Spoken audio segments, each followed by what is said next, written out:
اوكي طيب، بسم الله الرحمن الرحيم. الحمد لله رب العالمين، والصلاة والسلام على سيد الأنبياء المرسلين نبينا محمد وعلى آله وصحبه وسلم تسليما كثيرا. We will carry on. It was a wonderful morning session about acute myeloid leukemia. We will continue the same theme of myeloid leukemia, but now we will move to chronic myeloid leukemia. And the first presentation will be done by Dr.Naif AlJohani. Dr.Naif AlJohani, he is our head section. He is consultant of adult hematology and bone marrow transplant, and he is the inventor and the creator and the mover of our bone marrow transplant with Dr. Zaid. We are glad that he is moving the transplant program. Dr. Naif will address the the risk stratification and comorbidities assessment in newly diagnosed CML and choice of best TKI upfront. So the upfront TKI, Dr. Naif.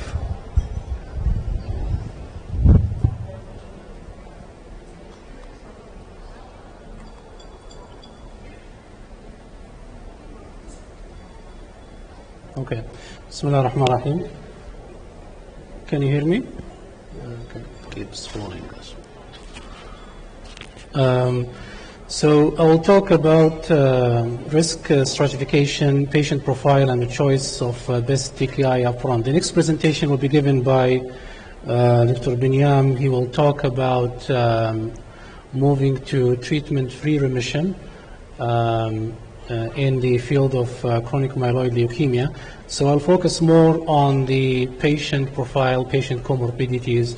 How would that affect your choice either upfront or in the Imatinib refractory cases? So why it's important to think about? Because each patient has his own profile. Patients are different in CML. Median age is 61 years old. And we have significant proportion of those, they have comorbidities, either diabetes, hypertension, pulmonary diseases, etc.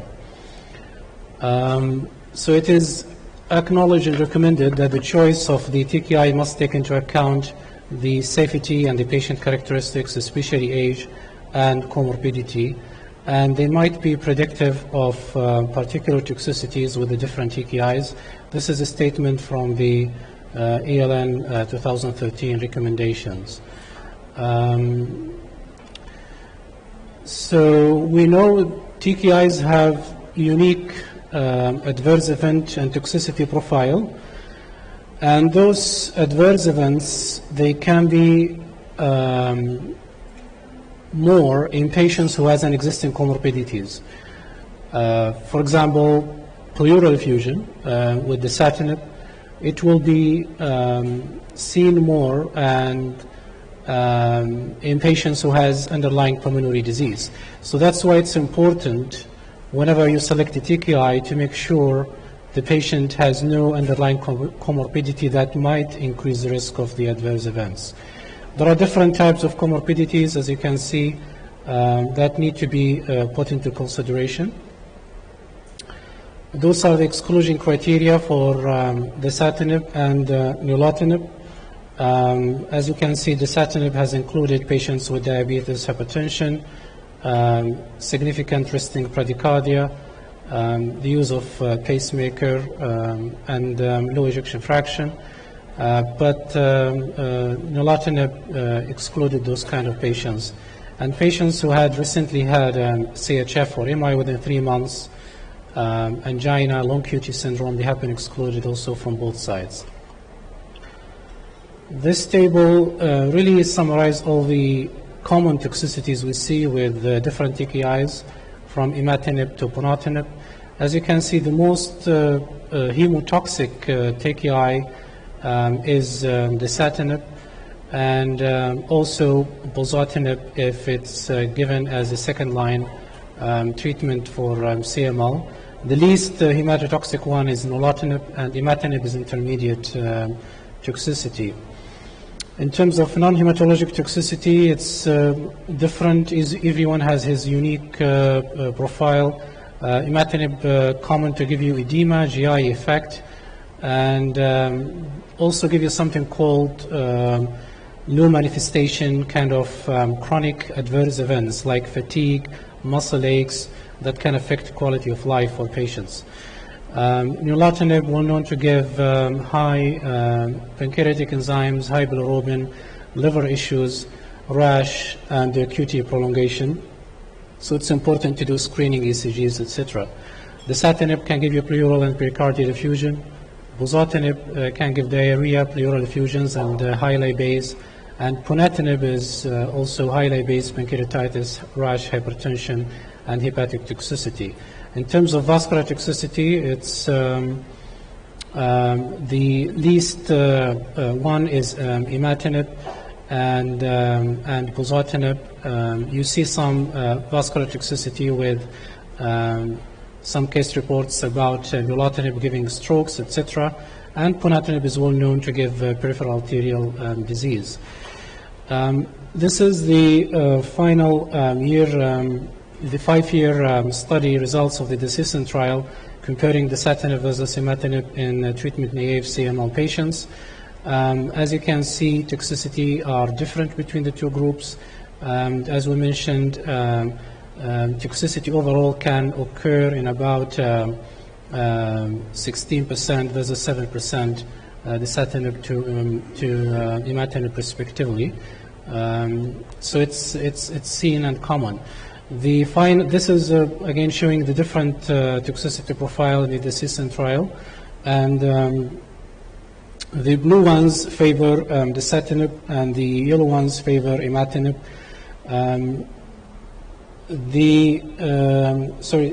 Actually the Dasatinib is the yellow one here. I don't know why it's showing this way, but the pleural effusion is more common with Dasatinib, and the facial edema, muscle spasms, nausea, and vomiting is commoner with Imatinib. And the rest of adverse events are comparable between the two groups. This is just again from the Dasatinib trial comparing Imatinib to Dasatinib. Again, pleural effusion comes first for Dasatinib, about 6%. And for the Imatinib, it's all over the different adverse events. There is no kind of clear or common one that has high percentage. But as I said, it's usually associated with those chronic, low symptomatic adverse events of fatigue, nausea, vomiting, and GI intolerance, which usually affect quality of life. Dasatinib has been tested in patients with a broad range of comorbidities, including essentially all the systems. 75% of patients treated with Dasatinib had one or more of the comorbidities. That's from the Dasatinib trial. Dasatinib has no effect on diabetes in terms of increasing glucose levels, and also it has been tested in patients with its association with liver function profile, and it has not been reported to be having any hepatic issues. In terms of patients with COPD or pulmonary problems, there are publications from the Dasatinib, etc., and the other studies that showed there is a high risk of pleural effusion. But if you clearly screen your patients carefully before starting Dasatinib, and you screen for early symptoms of pleural effusion, and you treat them early and probably and appropriately, then the risk will go really down. And that's a very important message really from this presentation. Same thing for nilotinib. This is showing the arterial comorbidities, and as you can see, there is a higher risk of peripheral arterial disease. For example, if comparing the different doses of nilotinib to imatinib. Usually the higher dose of nilotinib has more side effects compared to the lower dose, the 300 milligram twice daily, which we use for patients upfront in CML. This is from the Earnest trial, is again showing the different toxicity profile that we mentioned previously. This is about the time to the first cardiovascular event. It's higher when you use a higher dose of nilotinib by about 5 years, about 15 to 18% of the 400 milligram BID cases, they will develop a cardiovascular event compared to about 3-4% for imatinib. This is taken from a publication by Professor Ilyas Jabbour, who is with us today, showing the proposed algorithm for the imatinib refractory CML patient. And this is not in the upfront setting. This is for the imatinib refractory CML patients. So beside patient profile, comorbidity, patient preference, you need to keep in mind the development of mutations when a patient had imatinib refractory CML. And you should do testing for mutation, and then based on the mutation testing, you will consider what to use, either dasatinib or nilotinib or stem cell transplantation. For example, if a patient has F317L, V299L, or Q252H, you will consider nilotinib, and also the same thing, the other 3 different medications that they found them to be more sensitive with a specific TKI.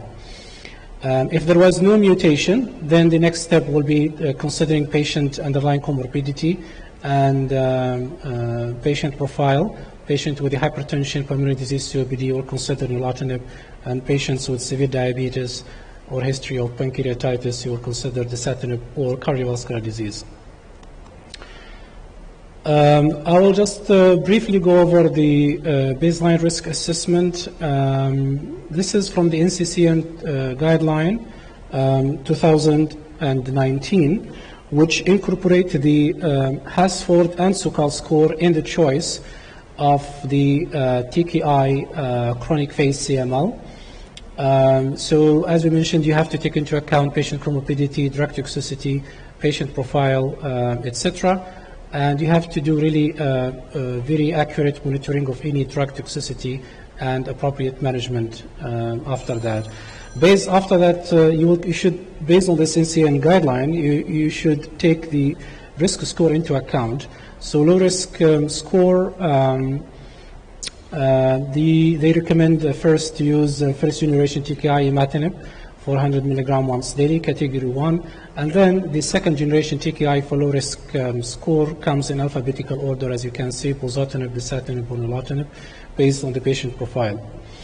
For intermediate or high risk, the NCCN, they put second generation TKI first, and that included the 3 TKIs, and then imatinib will be the second in terms of preference.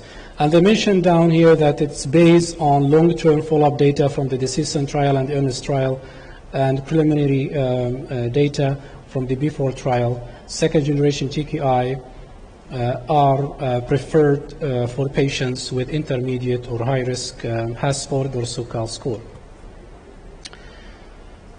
So this is a slide showing what will happen if a patient fail imatinib. How would you predict which patients will respond better as a second line treatment for CML? So this is a study published in Hematology showing 3 or 4 different factors. If the patient had low risk Sokal at time of diagnosis, if the patient achieved a better cytogenetic response while on imatinib, and if the time in months from detection of imatinib failure to starting of second generation TKI was more than 6 months or not. Those were the factors associated with better, either lower or better response rate with the second generation TKI. They group them into the good risk, intermediate risk, and the poor risk based on the 3 factors. They come up with a certain points to use, and then based on those grouping, you can tell, like for the low risk group, there will be very high chance of excellent response to a second generation TKI. So that can be used in clinical practice just to give you an idea who will respond to a second generation TKI after imatinib failure. We know that the second generation TKIs are associated with a deeper and a quicker response, and both second generation drugs also reduce rate of progression to accelerated or blast phase, and they might be appealing for certain intermediate or high risk patients to reduce those risks. This is why it is suggested that there could be better choice for selected patients with chronic myeloid leukemia. This is systematic review and the meta-analysis published in Hematologica 2013. They looked at 12-month treatment with second generation TKI significantly improved both complete cytogenetic response and major molecular response. While MMR was improved at all time points, the CCR improved at 18 months, but not at the 2 years. The rate of progression to accelerated and blast phase was significantly lower with the new TKIs through all the time points. And the second generation TKIs also improved CML-related mortality without statistically significant difference in all-cause mortality. And the subgroup analysis of patients with high-risk CML, SOCAL or HASFORD showed superiority of the new TKIs regarding of achieving complete cytogenetic response at 12 months. So this is the season trial that I think most of you are aware of this trial. Dr. Binyam will talk more about those studies in the next presentation. This is open label phase 3 international multicenter randomized trial head-to-head of Dasatinib 100 mg once daily compared to Imatinib for adult patients with a newly diagnosed CML. The primary endpoint confirmed the complete cytogenetic response by 1 year was 77% for Dasatinib in favor of Imatinib 66%. There was deeper responses with Dasatinib compared to Imatinib. For example, for MR4 and MR4.5, 47 compared to 37% and 31 compared to 23%. There was also lower risk of transformation to accelerated phase and blast phase CML by 5 years. And in terms of adverse events, it occurred in about 73%, 28% or 73 patients, 28%. The majority were grade 1 and 2, and lower number were grade 3 and 4. In terms of management, necessitated interruption in about 66%. Dose reduction in 41%. About half of them, they needed diuretics for treatment. About 1/3, they needed steroid for treatments. And 12%, they needed therapeutic thoracocentesis. But also, only 6% had to discontinue Dasatinib due to pleural effusion if the above management did not succeed. This is just to orient people about how to manage Dasatinib-induced pleural effusion with the first occurrence, subsequent occurrence, or if the patient developed from the beginning a grade 3 and 4 pleural effusion. You need to follow a specific algorithm and management plan, which include interruption and resume at a specific time points. So it's very important to comply with it. So you could have, you could avoid stopping the medication completely, because that's a very small percentage in the trial, which is about 6%. This is just again from the management of the Dasatinib toxicity.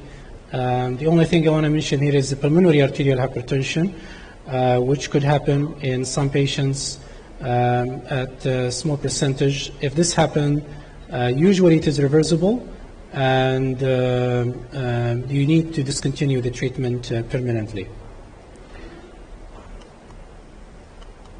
Speaking about Nilotinib, we know the ENEST trial, 5 years follow-up comparing upfront chronic phase CML to Nilotinib to Imatinib. with the 300 milligram BID or 400 milligram PID. And again, as you can see, Nilotinib in both doses, it showed a cumulative incidence of MLR percentage of 77% compared to only 60% for the Imatinib group. In terms of cardiovascular events, I showed this slide before. It's common more with the high dose, about 20 to 30% of patients at 5 years, so they might have a cardiovascular event because of Nilotinib. This brings us to the question, what are the aims of TKI therapy in CML, which is very important discussion to make with the patient when you see him for the first time. Are you looking for overall survival benefit? Are you looking for quality of life? Are you looking for treatment-free remission? Safety is also always important. Compliance is sometimes an issue between the once daily or the twice daily TKI. So survival as endpoint in CML, although the INIST and DECISION trial did not show a difference in overall survival, but another trial showed that after very long follow-up, which is the German CML 4 study, they found that increasing levels of molecular response at 4 years was associated with increasingly higher rate of overall survival at 8 years. So probably, maybe if you to see an overall survival benefit from the DECISION or the INIS trial, you will need much longer follow-up to see that effect. And that was also seen in another trial, that achievement of deepest level of molecular response after TKI therapy was associated with a better long-term outcomes, including event-free survival, transformation-free survival, and failure-free survival. Safety, I think I mentioned that already. You need to take into account the different comorbidities of the patient and make sure that you safely start the medication based on the patient profile and follow things appropriately while the patient on the second generation TKI to avoid toxicity. And if it happens, you need to make sure you detect that early and treat it appropriately. If the goal is the quality of life, there are different toxicity profiles for those TKIs. Imatinib was, in a study, for example, mentioned at the bottom of the slide, involving 448 patients with CML who were treated with Imatinib and achieved a stable response.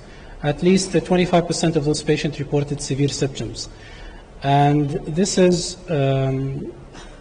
mainly common with those long-term chronic kind of side effects, which usually like mild nausea, vomiting, muscle aches, and fatigue. Those are common with Imatinib.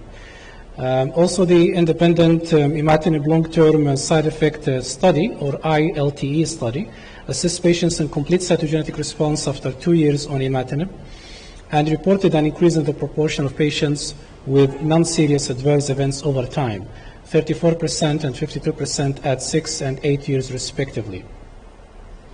And that has resulted in reduced quality of life, especially in young patients who are working and young women too. This is published in Blood 2015 by Kim, showing the status of Imatinib-related adverse events 3 months after switching to Dasatinib. So the majority of the patients in this study who are on Imatinib, they had this chronic kind of low symptomology adverse events, and they found that when they were switched, about 76% their symptoms resolved, and in the red is the improved symptoms, and in the green is unchanged, and very tiny, one patient only had a great worsening in terms of adverse events. So that's another one that's showing probably imatinib as a quality of life may not be, especially if the symptoms occur with time, it may not be a good option for patients looking for a good quality of life, like young men or women. This is a very nice questionnaire you can use, developed by MD Anderson, to screen patients for those common symptoms that occur with the TKIs, which is the fatigue, the nausea, disturbed sleep, and problems with remembering, etc. So you can use that in your clinical practice to help you. I'll skip the treatment-free remission goal. Dr. Binyam will talk about that. So in summary, patient profiles, comorbidity, and preferences are important decision makers to choose between the different TKIs, first versus second TKI. In newly diagnosed CML patients, certain disease risk profile and patient preferences and characteristics may help to inform you about the use of second generation TKI in addition to the scoring system of SOCAL and Hasford. Moving to a treatment-free remission quickly and deeply might be an attractive option for young patients, and it deserves any discussion at time of diagnosis with those patients. In imatinib refractory CML patient, you need to make sure you put into account the mutation type, stage of the patient, and the previous adverse event profile that happened with imatinib. Try to avoid that with the new TKI that might have a similar profile. Some of the reported adverse events with second generation TKI are less likely to occur if lower doses are used, and this is seen in the Dasatinib and the Ernest trial. If you use a lower dose, 100 milligram of Dasatinib compared to the 140, the same thing for Nilotinib, it has a lower adverse event profile, which might make it a bit attractive as a first line treatment, because you need to use the higher doses in the as a second line. And the use of variable questionnaires like the MDS and Anderson CML and the EORTC quality of life CML and its implementation in clinical practice can also provide important information. Thank you. Thank you.